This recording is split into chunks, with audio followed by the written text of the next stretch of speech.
Welcome to the Relationship Chronicles with Nina Westbrook. I'm your host, Nina Westbrook. And on today's episode, we have the one and only husband of mine, Russell Westbrook, joining us today. And I'm so excited to jump into this conversation and hear some of your answers. So at the beginning of each episode, we are going to start off with an icebreaker because you know I love a good icebreaker. You do. And this is going to be a very simple this or that. Okay. I kind of feel like I wish I had answered these beforehand so I could see what your answers are going to be. We'll try. We'll do that. We'll do that next time. Okay. Okay. So you have to say this or that. You have to choose one. Okay. You can't Got it. I have have a both? lot of conversation about it. Just pick one because I know how you can get. Okay. Perfect. Let's do it. Okay. Spirited debates or casual conversation? Casual conversation. Accurate. Giving or receiving? Giving. I knew the answers to these. You did. Okay. Pre-game sex or post-game sex? I would go post-game sex. Okay. Those are my only questions. Oh, I'm in the game. I'm surprised by your last answer. Pre-game, that doesn't benefit me. No, post-game, like celebratory, Okay.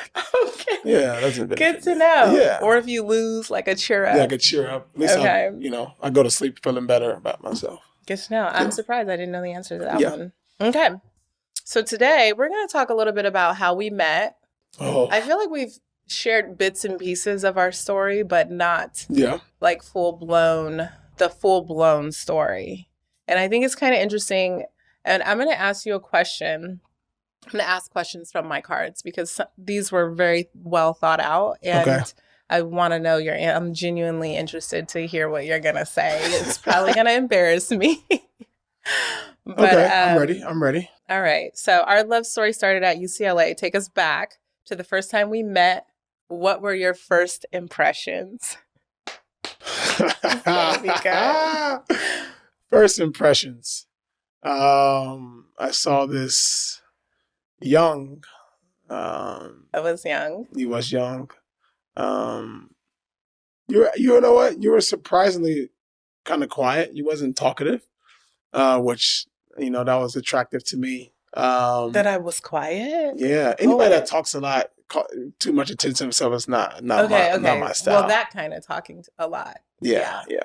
Because I talk a lot, but not to draw attention. Now you talk a lot. Yeah. Only to people I like. It's a blessing. If I talk to you a lot, that means I really like you. So you are very fortunate. Oh, well, I know you really like me. I would say you playing sports was attractive to me just because we can relate.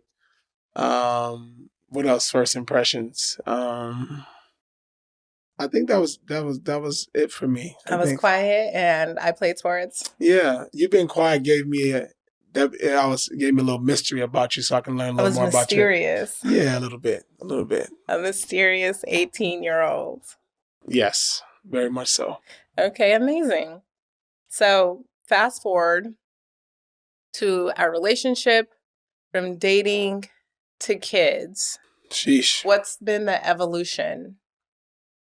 In what way? Like, just I don't know. I mean, I know this. We could be here for way too long if we talk about. Yeah, I mean, the evolution. Okay, give me like when we first started dating to now in terms of our relationship. Yeah. And then, I think once we added kids into the picture, how has it evolved?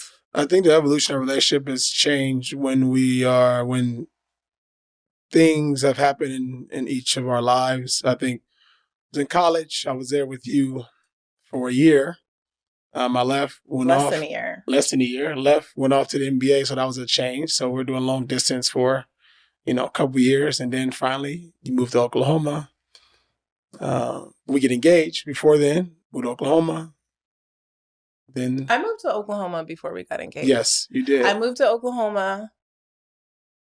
I was there for a year. And then what happened after that? Well, I mean, just say you put a little pressure. No, I said I'm not coming back. I mean, that was a little pressure. I wasn't worried if you wasn't coming, but, I wasn't worried at all. No. But we got engaged. Then we got married. The next year. Mm-hmm. Enjoyed that. Then our next big moment was we got pregnant. That was fun, though. The wedding? The wedding was fun. Yes. I didn't have as much fun at the wedding as everybody. I know. My experience and your experience was very different. Sorry. I apologize. We already know how that went, but for those of you who don't know, I'm going to take you there because I'm sure a lot of people can relate to this. Russell had some sort of deal worked out with whomever where they would bring him shots on the hour, every hour.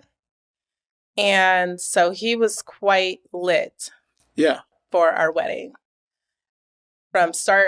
Seems like a great deal. From the start of the day till the end of the day. Me, on the other hand, I was talking to everyone. Everyone wanted to catch up on our wedding day. I was meeting family members I had never met before. They wanted to get the full rundown on the wedding day. They're here for you. I didn't eat. I didn't drink. I didn't have anyone bringing me shots on the hour. No one was looking out for me in that way.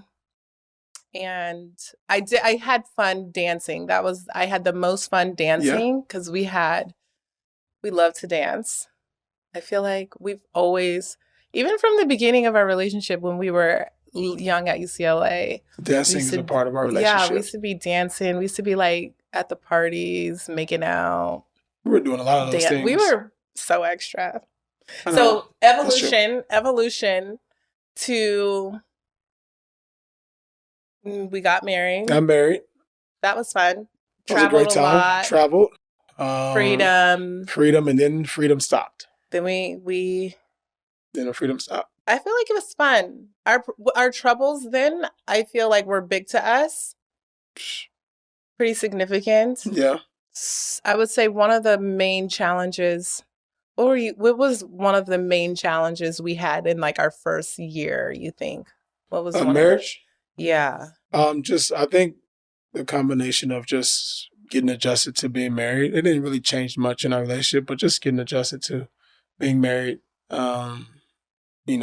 living with each other, that stuff. Just understanding now, planning the rest of next couple of years, having babies and figuring out different things of that nature.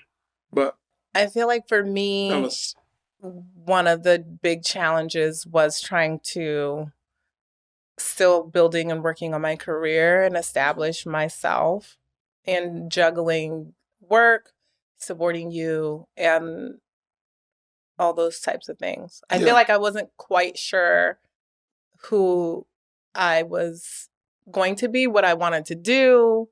So there was still a lot of questions up in the air, and that caused a little stress for me. But fast forward. We have some kids. We have some kids. Noah's first. We have Noah. Have a little time with Noah by ourselves. And then that was fun. I feel like that was a really good time for me because it was so easy. I would just pick him up, take him with me. He would come on the girls' trips.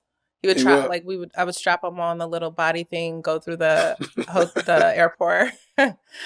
And it was fun. We would go to Whole Foods and get juices. Then we had the girls. Things got a little more tricky. A lot more tricky. 1 turned to 3. But as far as our relationship goes, I feel like, how did that change, you think? After I just think that each time in our relationship where new things happen or big things happen, it's just an adjustment period, at least for me.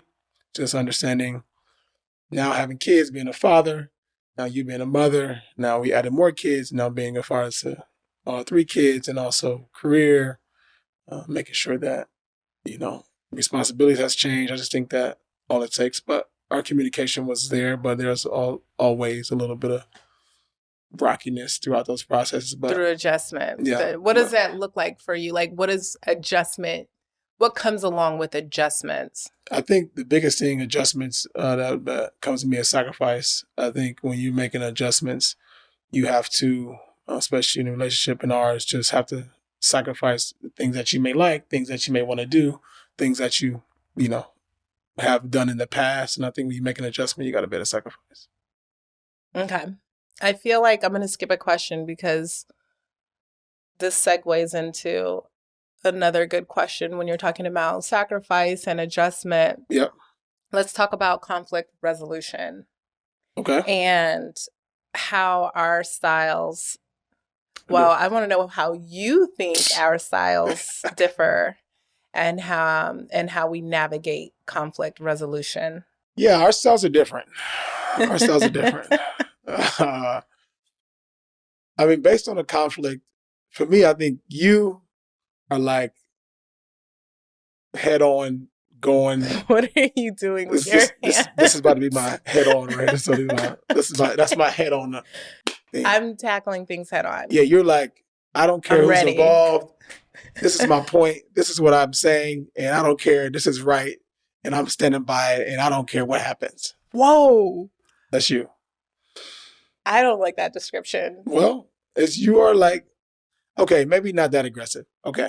So, you said I don't care about what's involved, who's involved. No. But no, you care about more if it's right and wrong. So I want to say you're like more like, okay, if it's right, regardless of who may be involved or what may happen, but the right thing to do is kind of how you tackle your conflict.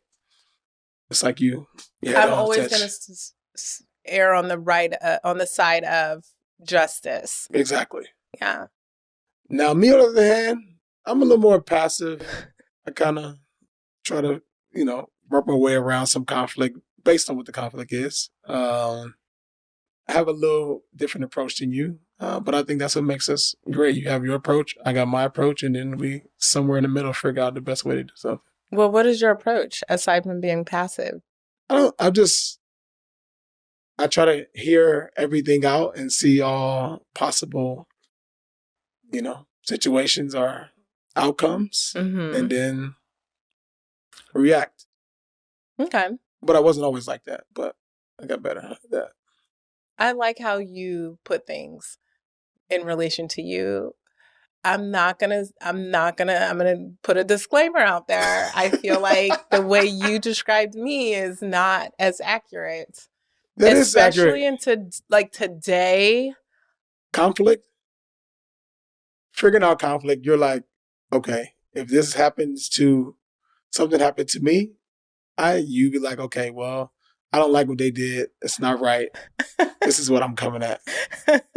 Okay, that is. Okay, so I'm going to put this in like a therapeutic standpoint because I know exactly what you're saying, but everybody might not understand. So I'm going to say it this way. You help us out then, Westbrook. You should tell us. No, I'm just going to say it. You can say yes or no. Okay, deal. I have very strong beliefs and about what I think is right and wrong. Right. And I have very firm boundaries that I don't like to waver from.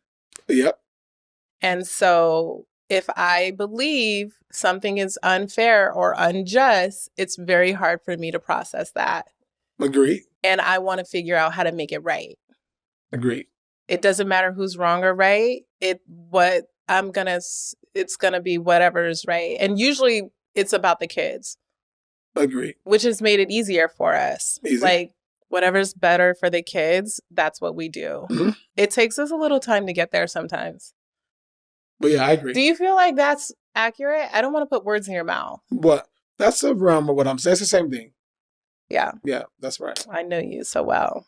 But it's taken 16 years to learn your language, which is important. Yeah, maybe next 16, you'll learn something else. What would you like me to learn in the next 16 years? I don't know. Is there something that... Just keep learning. Are you sure? No requests? Because I thought, no, that's fine. Okay, moving on. What do our versions of intimacy look like? Our versions? Like your version versus mine. I would say my version is to take care of or seek out any needs that I feel like that you need intimacy side. Okay. So Simple for me. I agree with that. Yeah. So what's my version of intimacy? For me, in general, mean, just in our relationship. I don't know. I don't want to answer that for you. I don't know. I have think an idea. I But think I don't know. just quality time where we're not talking about the kids doing nothing. I love to do nothing. Agree. Because I feel like that's when we can have the more the deeper conversations, not the casual conversations, but like getting beneath the surface. Yeah, I agree. Little bit more. Yeah, I think time is something that's big for you, I would say. Yeah. But I would like to add, I feel like you're very affectionate. Yeah. So intimacy for you is also touchy. Like touchy, feely. See, like this. Yeah. Yeah. All the stuff that I don't like. See how quickly you moved away very quickly. Yeah. It's okay. Okay. So relationships are 50-50. How did we not become resentful of the priority partner at said time? So that's a trick question for you. It is a trick question. It definitely is a trick question. Well, I mean, I don't know if our relationship is 50-50. If like... Say what you mean. It's not. I just feel like you have, like I've always said, you have sacrificed a ton more of your life and things you want to do for me to be able to betterment of my career and things I was doing. So to me, it will never be equal in that standpoint. And that's just, how I feel. Right. So how do we not become resentful of the priority partner at said time? Because the question is, the relationships are never 50-50. Yeah. Which we agree. Yeah, I think that for me is respecting and understanding what your partner do and the time it takes, not kind of downplaying what they do, understanding the time and energy and effort they're doing to make sure that whether it's their job or, making sure home is taken care of, and understanding that, I think that is the challenge of not being resentful. I agree. I also think that for like when you're in a relationship, that's why it's so important for each individual to kind of pursue their own passions and follow their own dreams, because I feel like it's only becomes or leads to resentment when one person is not feeling fulfilled in what they're doing in their lives. And so they will start to look at the other partner who's happy or excelling or promoting or whatever, moving along in their journey, and they're left feeling like stuck, like they've sacrificed themselves, their happiness, their career, their future, and have not pursued it in the name of the relationship or their partner. So it's so much easier to avoid those feelings of resentment when you're each equally pursuing your passions. Not equally, but you're each pursuing your own passions. And yeah. No, I agree. Okay. I agree. This leads into the next question. How important is it to have outside passions and dreams and aspirations, like outside of the relationship as individuals? I think it's important. I think it allows, especially for me, it just allows me to be able to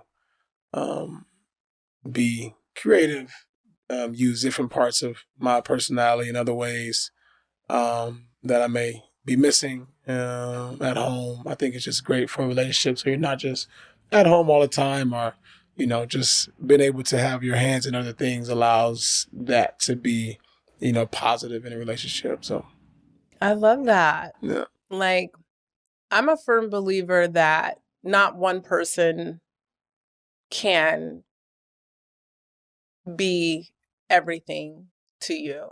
Yeah. So you have to sort of seek out those different friendships or groups or hobbies or activities that help to fulfill you. So I love that. Yeah, it's good. So I want to shift into a conversation about parenting. Yeah. Which is fun. I know you love talking about the kids. I do. So what was the most surprising, unexpected thing about becoming a parent? And I want to get like some examples from you. Um, One thing I know and I've learned, there's not a perfect way to be a parent. I think when you don't have kids, everybody assumed that like if I do this and this and this, then everything's going to be perfectly fine. And that's not the truth. It's not. It just doesn't Mm-mm. work. And then we have multiple kids. They all have different personalities. They all want different things. They all don't like different things. They all love different things. It's a combination of making sure that you support each child's needs. Like example wise, I mean,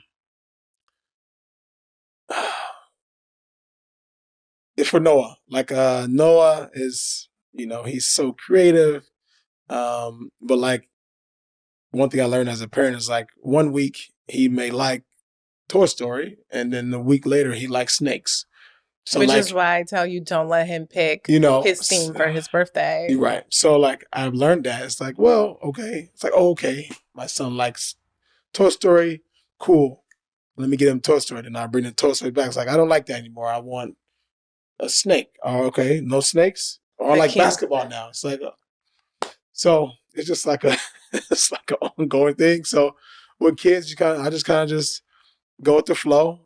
We have our rules as parents and what we will not take, but I think it's a probably the most enjoyable roller coaster that I, I embrace. So I love it. Most enjoyable roller coaster. Yep. I like that. Yeah. So you're 100% right. I'm going to tie this back into, like, I feel like people ask us a lot, what makes our relationship work? yeah. And it's basically treating our relationship like we treat the kids, like knowing that it's forever changing, evolving. Yeah. The kids are like, every day is different. And as long as we have a commitment to our core values, what we want to teach the kids, Yeah. and our beliefs and our foundation, is everything else is kind of like a feather in the wind. Yep. Right. I feel like, I don't know. I knew you would be a really great dad because you're so chill. It didn't matter what was going on. Yeah. I feel like you were very chill, which will surprise a lot of people. Like I remember something happened. I'm not going to say what it was, but with the kids, and I was like beside myself. And you were so calm. And I started yelling at you to make you be more beside yourself. And then you got beside yourself. And I was like, okay, this is the appropriate emotional response of what's happening right now, because you're way too calm about what was happening. Well, I have at home, I can be calm and chill. And, when I'm working, it's a little bit different. But okay. I think the privacy, the no privacy thing, I feel like you prepped me for that because yeah, I get zero space. well, I get zero space. I feel like you've always been like that, though. We literally had a conversation about this last night. No space. I'm not even going to get into the conversation. Well, but you're like the kids. You're just like them. Well, either I'm that likable, where you guys just can't stand to be without me. Yeah. Or you guys are very needy. There's a combination of both. So you can take it how you want. There's a combination of both. I mean, I'm flattered, but I don't know if I expected that about having kids. Like, there's just zero boundaries with them. Like, I showed you a video. So Sky is working. Okay. I don't know. I feel like this might come back and bite them in the butt when they get older. But so Sky's practicing how to wipe her butt. Yep. When she goes potty. And her process, I was so impressed with her step-by-step process. Her squat. Okay. Don't get into details. It's too much. I made a video so I could show you. And it was totally inappropriate. I need to delete it off to make sure it doesn't make it to the cloud. You need to keep it. But that's the type of boundaries we have. And we were so proud to watch the video together. Yeah, that's great. I thought it was great. They don't give us any privacy either. So I guess we call it even. Every morning. Okay. Ooh. So how do our parenting styles differ? And then how has that changed since having more kids? So with just Noah, let's say, and he's the boy. Yeah, I mean, versus adding 2 girls into the mix. Yeah, I mean, it was different. I mean, having a boy, my approach is a little different than yours. He sees you as like, oh, mommy, come here. You got my little boy. I'm like, no, all right, we don't have time for that. Get up, figure it out. Let's go here. Let's do that. Then I get 2 girls. Oh my gosh. Hypocrite. He's a hypocrite. Hey, I'm just saying. 2 girls come. And, my approach is a little bit different. I have the same values. I have to communicate with them differently than I communicate with Noah. Do you know why this is such a problem for me? I wonder if you know why I'm so triggered by this concept and dynamic in our family. I don't know. But think. Put your therapist cap on for a second. Oof.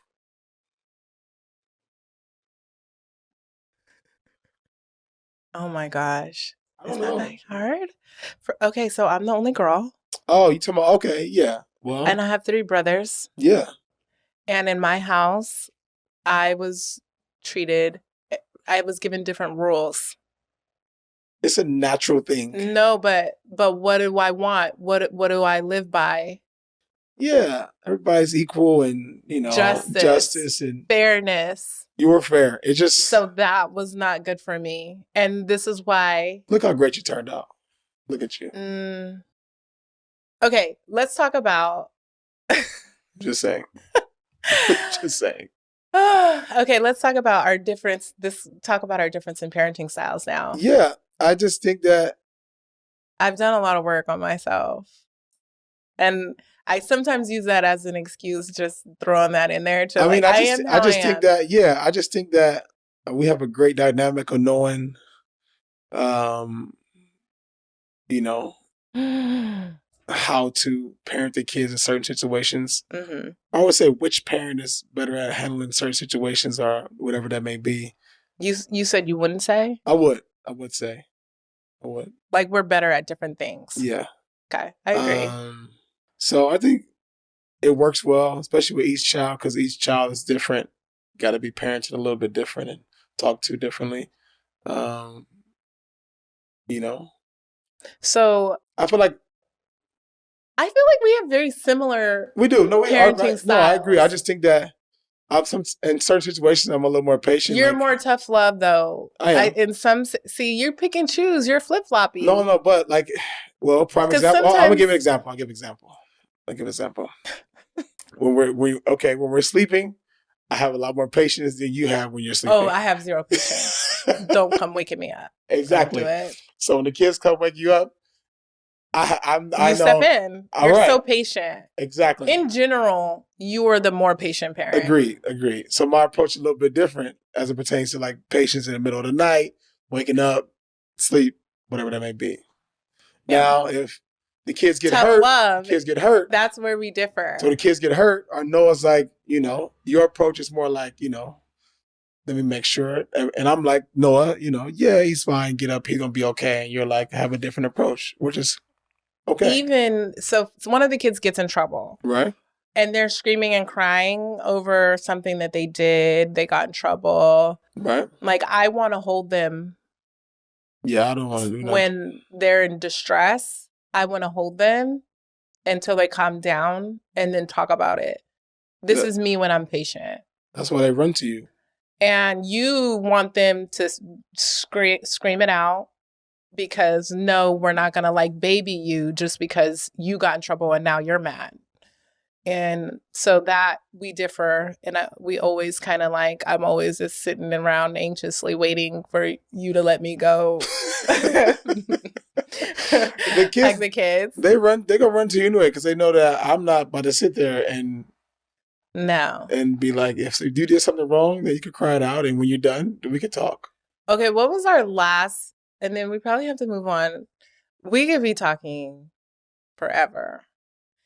What was our last disagreement? It was a big disagreement about parenting. Yeah, I think our last big disagreement was just about, simply put, supporting the other parent. Give me some. Bam. That was good. Yeah. Because you elaborate. No, I just think, that was our last big disagreement. Just understand how important it is to be able to support the other parent, especially if, the kids are not listening to or, are doing other things to other parents. You need to be able to support so the kids know that you guys are on the same team and you guys, it's not, a son and father against the mother, or, it's not that dynamic, understanding that, we are a family, me and you are together, and the kids need to know that. So the hierarchy of things, yeah.